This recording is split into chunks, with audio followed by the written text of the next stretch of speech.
സൗരവ് വിറയ്ക്കുന്ന കൈകളോടെയാണ് ആ കടലാസ് തുണ്ട് തുറന്നു നോക്കിയത്. നില സ്വന്തം കൈപ്പടയിൽ പോലീസിന് എഴുതിയ ഒരു കത്തായിരുന്നു അത്.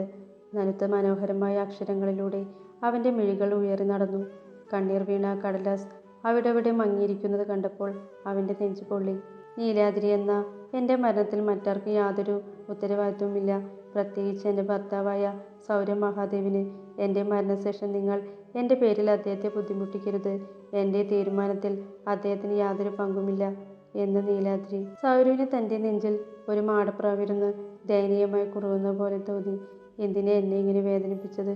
ക്രൂരമായി മരണത്തിലേക്ക് തള്ളിയിട്ടത്? ഒരു പാവമായിരുന്നില്ലേ ഞാൻ? ഒരിക്കലും ഒന്നിനു വേണ്ടിയും ഞാൻ ശാഠ്യം പിടിച്ചില്ലല്ലോ, ഒരിറ്റ സ്നേഹത്തിന് പോലും. അത് അവനോട് ചോദിച്ചു. സൗരവിൻ്റെ മിഴിനീർ അടർന്നു വീണ് ആ കടലാസ് നനഞ്ഞു. ലെറ്റർ വായിച്ച ശേഷം സൗരവ് വരാന്തയിലെ ചെയറിൽ തളർന്നിരുന്നു. ആ പെൺകുട്ടി തന്നെ സ്നേഹിച്ചിരുന്നോ? ഒരു നോട്ടം കൊണ്ട് പോലും കടാക്ഷിക്കാത്ത ഒരുവനെ, അങ്ങനെയൊക്കെ ഒരു പുരുഷനെ സ്നേഹിക്കാൻ കഴിയുന്ന വേറൊരു പെണ്ണ് ഈ ഭൂമിയിലുണ്ടോ? മുത്തശ്ശൻ പറയുന്നത് പോലെ അദ്ദേഹം തനിക്ക് വേണ്ടി കണ്ടെത്തിയ മാണിക്യമായിരുന്നു അവൾ. പക്ഷേ അതിൻ്റെ വില മനസ്സിലാക്കാനുള്ള ഭാഗ്യം തനിക്കുണ്ടായില്ല. രാഗിണിയമ്മ തളർന്നിരിക്കുന്ന സൗരവിൻ്റെ അടുത്തേക്ക് ചെന്നു. ഇപ്പോൾ സമാധാനമായില്ലേ? എൻ്റെ മകൾ ചത്താലും നിങ്ങൾക്കൊന്നും സംഭവിക്കാൻ പോകുന്നില്ല. അതുകൊണ്ട് ഈ അഭിനയം മതിയാക്കി പോകാൻ നോക്ക്. സൗരവ് ദയനീയമായി അവരെ നോക്കുക മാത്രം ചെയ്തു. അവർ തുടർന്നു. ബൈബിളിൽ ഒരു വാക്യമുണ്ട്, പന്നിക്ക് മുത്തുകൾ കൊടുക്കരുതെന്ന്. കാരണം അതിന് വിലയേറിയതൊന്നും തിരിച്ചറിയാനുള്ള കഴിവില്ല. എന്തൊക്കെ രാഗിണിയമ്മേ നിങ്ങൾ സൗരവ് മോനോട് പറയുന്നത്? മോനും നിങ്ങളെപ്പോലെ തന്നെ വിഷമിക്കുന്നുണ്ട്. ഇനിയും ഇങ്ങനെ ഇട്ട് കുത്തണോ? എന്നെപ്പോലെ തന്നെ വിഷമിക്കുന്നു എന്നോ? നിലമോളുടെ കാര്യത്തിലോ? രാഗിണിയമ്മയുടെ കണ്ണുകൾ പെട്ടെന്ന് നിറഞ്ഞു. അവളുടെ കാര്യത്തിൽ എനിക്ക് മാത്രമാണ് നഷ്ടം. എൻ്റെ മകളാണത്. അവളെ ഞാൻ ഒരു കടപ്പാടിൻ്റെ പേരിൽ ഇങ്ങനെയൊരു ദുരിതത്തിലേക്ക് തള്ളിയിട്ടത് ഓർക്കുമ്പോൾ എനിക്ക് എന്നോട് തന്നെ ക്ഷമിക്കാൻ കഴിയുന്നില്ല. ഈ ജീവിതത്തിൽ ഇനി സമാധാനം കിട്ടുമെന്ന് തോന്നുന്നില്ല. അവർ പെട്ടെന്ന് വെറും നിലത്തേക്കിരുന്നു. പൊട്ടിപ്പിളർന്ന് കരയാൻ തുടങ്ങി. സൗരവ് പെട്ടെന്ന് എഴുന്നേറ്റ് അവരെ നിലത്തുനിന്ന് പിടിച്ച് എഴുന്നേൽപ്പിക്കാൻ ശ്രമിച്ചു. എന്താ അമ്മേ ഈ കാണിക്കുന്നത്? പ്ലീസ് എഴുന്നേൽക്ക്. രാഗിണിയമ്മ പക്ഷെ അനങ്ങിയില്ല. സൗരവ് അവരെ ബലമായി പിടിച്ചുയർത്തി കസേരയിലിരുത്തി. പിന്നെ അവരുടെ മുന്നിൽ മുട്ടുകുത്തിയിരുന്ന് ആ കൈകൾ പിടിച്ചെടുത്തു. അമ്മ പറഞ്ഞത് ശരിയാണ്. ഞാൻ വെറും പന്നിയായിരുന്നു. ബന്ധങ്ങളുടെ വില തിരിച്ചറിയാതെ, സ്നേഹം തിരിച്ചറിയാതെ എവിടെയൊക്കെയോ സ്വസ്ഥതയ്ക്ക് വേണ്ടി ഓടി നടന്ന ഒരുത്തൻ. പക്ഷേ എനിക്ക് ഒരിക്കലും സമാധാനം കിട്ടിയിട്ടില്ല. രാഗിണിയമ്മ അവനെ ദയനീയമായി നോക്കി. അവർക്ക് സങ്കടം കൊണ്ട് വാക്കുകളൊന്നും പുറത്തേക്ക് വരുന്നുണ്ടായിരുന്നില്ല. അവർ മനസ്സുകൊണ്ടും ശരീരം കൊണ്ടും വല്ലാതെ തളർന്നിരുന്നു. സൗരവ് പെട്ടെന്ന് അവരുടെ കാലടികളിൽ തൊട്ടു. മാപ്പർഹിക്കാത്ത തെറ്റാണ് അമ്മേ ഞാൻ ചെയ്തത്. പക്ഷേ കോടതിയിൽ നിലയെ അങ്ങനെ അപമാനിക്കണമെന്ന് ഞാൻ സ്വപ്നത്തിൽ പോലും വിചാരിച്ചിരുന്നില്ല. ഇതിൻ്റെ പിറകിൽ ആരോ കളിച്ചിട്ടുണ്ട്. എൻ്റെ ബന്ധുക്കൾ തന്നെ ആവാനാണ് ചാൻസ്. എന്തായാലും അമ്മ എനിക്ക് അല്പം സമയം തരണം. നിലയ്ക്ക് ഇനിയൊരു വേദനയും അപമാനവും ഉണ്ടാകാതെ ഞാൻ നോക്കിക്കോളാം. പിന്നെ അവൾ തിരിച്ചു വരും അമ്മേ. ഇത്രയും സ്നേഹിക്കുന്ന അമ്മയെ ഒറ്റയ്ക്കാക്കിയിട്ട് അവൾക്ക് അങ്ങനെ പോകാൻ പറ്റില്ല. അവൾ ഉറപ്പായും തിരിച്ചു വരും. രാഗിണിയമ്മ അവനെ തന്നെ നോക്കി കണ്ണീരൊഴുക്കി. അവർ അവൻ്റെ വാക്കുകൾ കൊടുത്ത പ്രതീക്ഷയിൽ കുറുങ്ങിക്കിടന്നു. ഇക്കുറി അവൻ്റെ കണ്ണുകളിലും ഹൃദയത്തിലും ആത്മാർത്ഥതയുണ്ടെന്ന് അവർക്ക് തോന്നി. പക്ഷെ അവനോട് ക്ഷമിക്കാൻ അവർക്ക് കഴിഞ്ഞില്ല എന്നതാണ് സത്യം. അവർ ഒന്നും മിണ്ടാതെ നിശബ്ദയായിരുന്നു. ഐസുവിൻ്റെ മുന്നിൽ നിലയെ കാണാനുള്ള അനുവാദത്തിനായി സൗരവ് കാത്തുനിന്നു. അധികമൊന്നും പ്രതീക്ഷിക്കരുത് സൗരവ്. അറിയാലോ, ആ കുട്ടി ഒട്ടും കോൺഷ്യസ് അല്ല. നമ്മൾ വിചാരിക്കുന്നതിനേക്കാൾ ദയനീയമാണ് അവളുടെ സ്ഥിതി. ഏത് നിമിഷവും എന്തോ സംഭവിക്കാം. ആ ഒരു ബോധത്തോടു കൂടി വേണം ആ മുന്നിലേക്ക് പോവാൻ. ഡോക്ടർ ഐസക് സൗരവിൻ്റെ തോളിൽ തട്ടിക്കൊണ്ട് പറഞ്ഞു. അവൻ വെറുതെ തലകുലുക്കി. അവൻ്റെ കണ്ണുകൾ നിറഞ്ഞു. ഐസിയുയിലേക്ക് കടക്കുമ്പോൾ ഭീതിജനകമായ ഒരു തണുപ്പ് സൗരവിനെ ആവേശിച്ചിരുന്നു. അത് മരണത്തിൻ്റെ തണുപ്പാണെന്ന് അവന് തോന്നി. ആ ഓർമ്മകളിൽ തന്നെ അവൻ തളർന്നു പോകുന്നുണ്ടായിരുന്നു. ഓക്സിജൻ മാസ്ക് ധരിപ്പിച്ച് ഒരുപാട് വയറുകൾക്കിടയിൽ തളർന്നു കിടക്കുന്ന നിലയുടെ രൂപം കണ്ടപ്പോൾ അവൻ്റെ നെഞ്ചിൽ ഒരു വല്ലാത്ത പിടച്ചിലുണ്ടായി. അവൻ നിശബ്ദനായി കുറച്ചുനേരം അവളെ തന്നെ നോക്കി നിന്നു. മിഴിനീർ അവൻ്റെ നിയന്ത്രണം വിട്ട് ഒഴുകിക്കൊണ്ടിരുന്നു. അവളുടെ മുഖമാകെ വിളറി വെളുത്തിരിക്കുന്നു. അതിൽ വ്യക്തമായുമില്ലെന്ന് സൗരവിന് തോന്നി.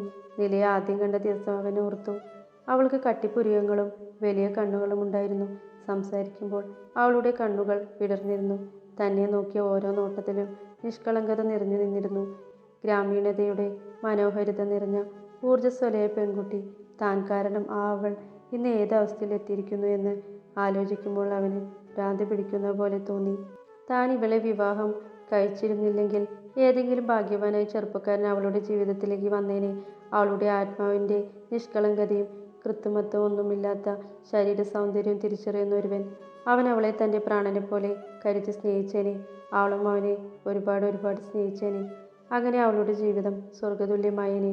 ഇടയിൽ താൻ വന്നു കയറിയതുകൊണ്ടാണ്. അല്ലെങ്കിൽ ഒരുപാട് നന്മയുള്ള ഈ പെൺകുട്ടി എങ്ങനെയൊക്കെ ജീവിക്കേണ്ടവളാണ്.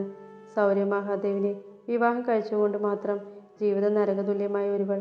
ആലോചിച്ചപ്പോൾ സൗരവിന് സ്വയം പുച്ഛം തോന്നി. അവൻ അവളുടെ അരികിലേക്ക് ചെന്നു. ആ ശിരസിൽ മെല്ലെ തഴുകി നെറുകിലെ ആർദ്രമായി ചുംബിച്ചു.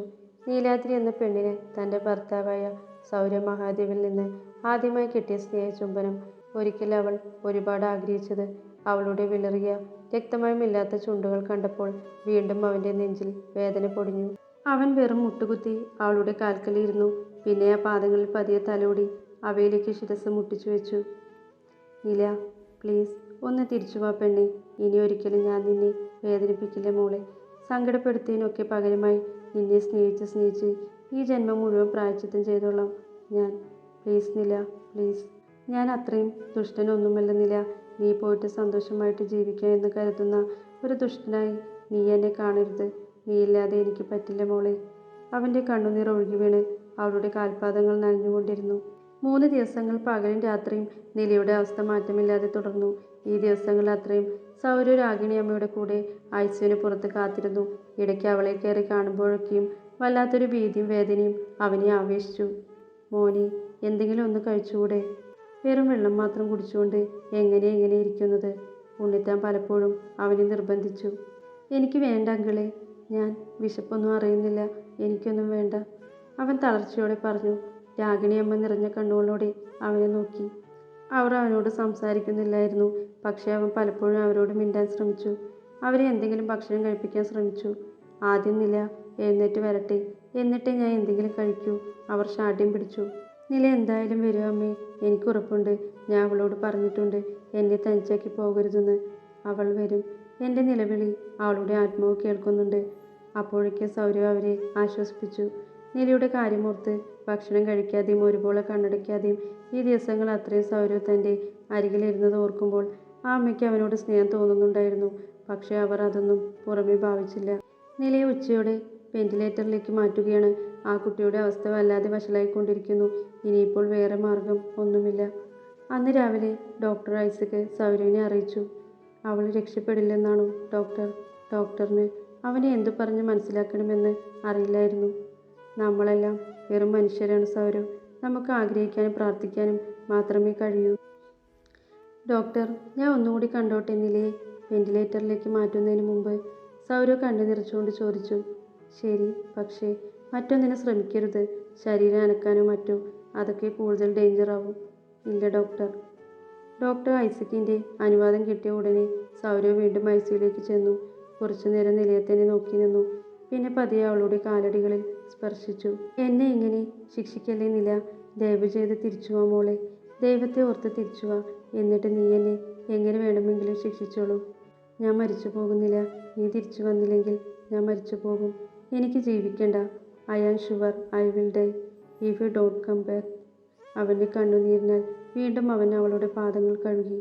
സൗരവ് ഐസിയുവിന് പുറത്തെത്തി. കുറേ നേരം ചുമരിൽ ചാരി നിശ്ചലനായി നിന്നു. അവൻ്റെ കണ്ണുകൾ വല്ലാതെ ചുവന്നിരുന്നു. മുഖം കരഞ്ഞിട്ടെന്ന പോലെ വീങ്ങിയിരുന്നു. രാഗിണിയമ്മ അവനെ സങ്കടത്തോടെ നോക്കി. അവരുടെ അമ്മ മനസ്സിന് അവൻ്റെ ആ വേദന കണ്ട് സങ്കടം തോന്നി. അവർ പതിയെ അവൻ്റെ അരികിൽ ചെന്ന് ചുമലിൽ കൈവച്ചു. മോൻ വിഷമിക്കേണ്ട, അവൾ തിരിച്ചു വരും. എൻ്റെ നിലമോള് തിരിച്ചു വരും. അവർ പെട്ടെന്ന് നെഞ്ചിൽ കൈപൊത്തിക്കൊണ്ട് കിറിച്ചു. സൗരവ് പരിഭ്രാന്തിയോടെ അവരെ പിടിച്ചു. എന്താ അമ്മേ, എന്തു പറ്റി? ഏയ്, കുഴപ്പമൊന്നുമില്ല. അമ്മ അവിടെ ഇരുന്നേ, ഞാൻ ഡോക്ടറെ വിളിക്കാം. സൗരവ് അവരെ ചേറിൽ പിടിച്ചിരുത്തി. വേണ്ട, അതിൻ്റെ ആവശ്യമൊന്നുമില്ല. കുറച്ച് വെള്ളം കുടിച്ചാൽ മതി, ശരിയായിക്കോളും. അവൻ പെട്ടെന്ന് തന്നെ അവർക്ക് ബോട്ടിൽ നിന്ന് വെള്ളം പകർന്നു കൊടുത്തു. അമ്മയ്ക്ക് കിടക്കണോ? ഞാൻ റൂമിൽ കൊണ്ടുപോയി കിടത്തട്ടെ? ശരിയെ രാഗിണിയമ്മേ, കുറച്ചു നേരം പോയി വിശ്രമിക്കൂ. ഇവിടെ ഇങ്ങനെ ഇരുന്നിട്ടും പ്രയോജനമൊന്നും ഇല്ലല്ലോ. ഡോക്ടർ എന്തെങ്കിലും പറഞ്ഞാലല്ലേ നമുക്ക് എന്തെങ്കിലും ചെയ്യാൻ പറ്റൂ. വേണ്ട, ഞാൻ ഇവിടെ ഇരുന്നോളാം. പറയുന്നത് കേൾക്കമ്മേ, പ്ലീസ്, സൗരവ് അപേക്ഷിച്ചു. അവൻ്റെ സ്നേഹം കണ്ട് അവരുടെ കണ്ണുകൾ വീണ്ടും നിറഞ്ഞു. വേണ്ട മോനെ, എനിക്കിവിടെ ഇരുന്നാൽ മതി. ഇവിടെ നീ ഉണ്ടല്ലോ. ഒട്ടും വയ്യ എന്ന് തോന്നിയാൽ ഞാൻ പറയാം. പിന്നെ അവനൊന്നും പറഞ്ഞില്ല. അവർ തന്നെ മനസ്സിലാക്കിയതിൽ അവന് ആശ്വാസം തോന്നി. കുറച്ചു കഴിഞ്ഞപ്പോഴേക്കും സൗരവിന് അമ്മ ഗായത്രിയുടെ കോൾ വന്നു. നീ എവിടെയാണ് സൗരവ്? ഹോസ്പിറ്റലിൽ, അവൻ്റെ ശബ്ദം അറിയിച്ചിരുന്നു. നിനക്കെന്താ അവിടെ കാര്യം? ചാകാൻ കിടക്കുന്നവൾ ഇതുവരെ ചത്തില്ലേ? ചാകുമ്പോൾ ആരെങ്കിലും അറിയിക്കുമല്ലോ. അതിന് നീ എവിടെ കാവൽ കിടക്കുന്നത് എന്തിനാ? സൗരവിന് തൻ്റെ നെഞ്ചിൽ ആരോ കത്തികുത്തി കയറ്റിയതുപോലെ തോന്നി. അമ്മ സൂക്ഷിച്ച് സംസാരിക്കണം. നിലയെക്കുറിച്ച് ഇനി ഒരക്ഷരം പറയരുത്. പറഞ്ഞാൽ പിന്നെ നിങ്ങളുടെ മകനെ ഇനി ഞാൻ ഉണ്ടാവില്ല. സൗരവ്, നീ എന്താ ഈ പറയുന്നത്? സൗരവ് ഒന്നും മിണ്ടാതെ ഫോൺ കട്ട് ചെയ്തു. ദേഷ്യം കൊണ്ട് അവൻ ആകെ വിറച്ചു. അരികിലിരുന്ന രാഗിണിയമ്മയും ഉണ്ണിത്താനും അവനെ വല്ലായ്മയോടെ നോക്കി. പിന്നീട് തൻ്റെ ഫോണിലേക്ക് തുടരെ കോൾ വന്നെങ്കിലും അവനത് സ്വിച്ച് ഓഫ് ചെയ്തു വെച്ചു. മോൻ്റെ PA കുറേ നേരമായി എന്നെ വിളിച്ചുകൊണ്ടിരിക്കുന്നു. മോൻ പുതിയതായി ചെയ്യാൻ ഒരുങ്ങുന്ന ആ സിനിമയിലെ അതിൻ്റെ ഡയറക്ടർ അയാൾക്ക് സ്വൈര്യം കൊടുക്കുന്നില്ലത്രേ. മോൻ എത്രയും പെട്ടെന്ന് ഷൂട്ടിങ്ങിന് ചെല്ലണമെന്നാണ് അവരുടെ ആവശ്യം. കുറേ നേരം കഴിഞ്ഞപ്പോൾ ഉണ്ണിത്താൻ പറഞ്ഞു, എനിക്കിപ്പോൾ പറ്റില്ല അങ്കിൾ. ആ സിനിമ കയ്യിൽ നിന്ന് പോയാലും വേണ്ടില്ല. പക്ഷേ അത് മോൻ്റെ ഡ്രീം പ്രോജക്റ്റ് അല്ലേ. മോൻ ഒരുപാട് ആ സിനിമയ്ക്ക് വേണ്ടി കാത്തിരുന്നു എന്ന് കേട്ടിട്ടുണ്ട്.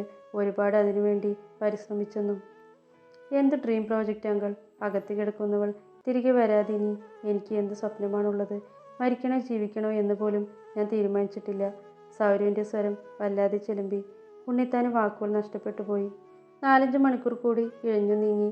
ഡോക്ടേഴ്സ് ഐസിയുവിനകത്തേക്ക് ആരെയും പ്രവേശിപ്പിക്കുന്നുണ്ടായിരുന്നില്ല. ഉണ്ണിത്താൻ ഇടയ്ക്ക് ജനലിലൂടെ പുറത്തേക്ക് നോക്കി. ഇന്നലെ മുതൽ പെയ്ത കനത്ത പേമാരിക്ക് അല്പം കുറവുണ്ട്. വെയിൽ തിളഞ്ഞു തുടങ്ങിയിട്ടില്ലെങ്കിലും ഇതുപോലെ സൗരമോൻ്റെ ജീവിതത്തിലും പേമാരി ഒഴിഞ്ഞു പോയെങ്കിൽ അയാൾ മുഴുവൻ ഹൃദയം കൊണ്ട് ആഗ്രഹിച്ചു. 1 മണിക്കൂർ കൂടി എഴിഞ്ഞു നീങ്ങി. ഡോക്ടർ ഐസക് ജോൺ ഐസിയുവിൻ്റെ വാതിൽ തുറന്ന് പുറത്തു വന്നു. രാഗിണിയമ്മ ഉണ്ണിത്താനും ഭയത്തോടെ അദ്ദേഹത്തെ നോക്കി. സൗരവിൻ്റെ നെഞ്ച് വല്ലാതെ ഇടിച്ചു. ഡോക്ടർ, നിലയ്ക്ക്. അവൻ്റെ ശബ്ദവും ഹൃദയവും വിറച്ചു. പക്ഷേ ഡോക്ടർ പുഞ്ചിരിയോടെ അവനെ നോക്കി. ഇനി വിഷമിക്കാൻ ഒന്നുമില്ല സൗരവ്. ആ കുട്ടി അപകടനില തരണം ചെയ്തിരിക്കുന്നു. ഇനി ഒട്ടും പേടിക്കേണ്ട കേട്ടോ. തൻ്റെ ഇഷ്ടവും സ്നേഹവും അവൾക്ക് കണ്ടില്ലെന്ന് വെക്കാൻ പറ്റില്ലെന്ന് തോന്നുന്നു. ഇങ്ങനെ വിഷമിക്കാതെ. ഡോക്ടർ സൗരവിനെ തോളിൽ തട്ടിയതും അവൻ ആ കൈകൾ പിടിച്ചെടുത്തു, കണ്ണിൽ ചേർത്തു. അവന് കരച്ചിൽ വരുന്നുണ്ടായിരുന്നു. ഏയ്, എന്താ സൗരവ് ഇത്? കണ്ണു തുടച്ചേ. താൻ ശരിക്കും പാവമാണല്ലോടോ. ഇതാണോ ഭയങ്കര ദേഷ്യക്കാരനെന്നും കടുവയെപ്പോലെ ചീറുമെന്നുമൊക്കെ ഞാൻ കേട്ടിരിക്കുന്ന സൗരവ് മഹാദേവ്? ഡോക്ടറുടെ ചോദ്യം കേട്ട് സൗരവ് കണ്ണു തുടച്ച് ചിരിക്കാൻ ശ്രമിച്ചു. രാഗിണിയമ്മയും ഉണ്ണിത്താനും സന്തോഷത്തോടെ പരസ്പരം നോക്കി. അവർ സൗരവിൻ്റെ ശിരസിൽ തലോടി. ഞങ്ങൾക്ക് കയറി കാണാമോ ഡോക്ടർ? രാഗിണിയമ്മ ഡോക്ടറോട് ചോദിച്ചു. കുറച്ചു കഴിയട്ടെ, ആൾ കോൺഷ്യസായി വരുന്നതേയുള്ളൂ. എന്നിട്ട് നിങ്ങൾക്ക് കയറി കാണാം. പിന്നെ അറിയാലോ, മരണത്തിൻ്റെ പക്കൽ നിന്ന് ജീവിതത്തിലേക്ക് തിരിച്ചു വന്ന പെൺകുട്ടിയാണ്. ഒരിക്കലും യാതൊരു സമ്മർദ്ദവും അവൾക്കുണ്ടാകരുത്. സ്വയം മരിക്കാൻ ശ്രമിച്ചിട്ട് പരാജയപ്പെട്ടവളാണ്. അവളുടെ മാനസികാവസ്ഥ എന്തായിരിക്കുമെന്ന് പറയാൻ പറ്റില്ല. അതുകൊണ്ട് ആ പെൺകുട്ടിയോട് അത്രയും സോഫ്റ്റായി ഇടപെടാൻ പാടുള്ളൂ. നേരിയ ടെൻഷൻ പോലും മനസ്സിന് കൊടുക്കരുത്. ഡോക്ടർ പറഞ്ഞു നിർത്തി. നിമിഷങ്ങൾക്ക് വേഗത പോരെന്ന് സൗരവിന് തോന്നി. അവന് നിലയെ കാണാൻ തിടുക്കമായി.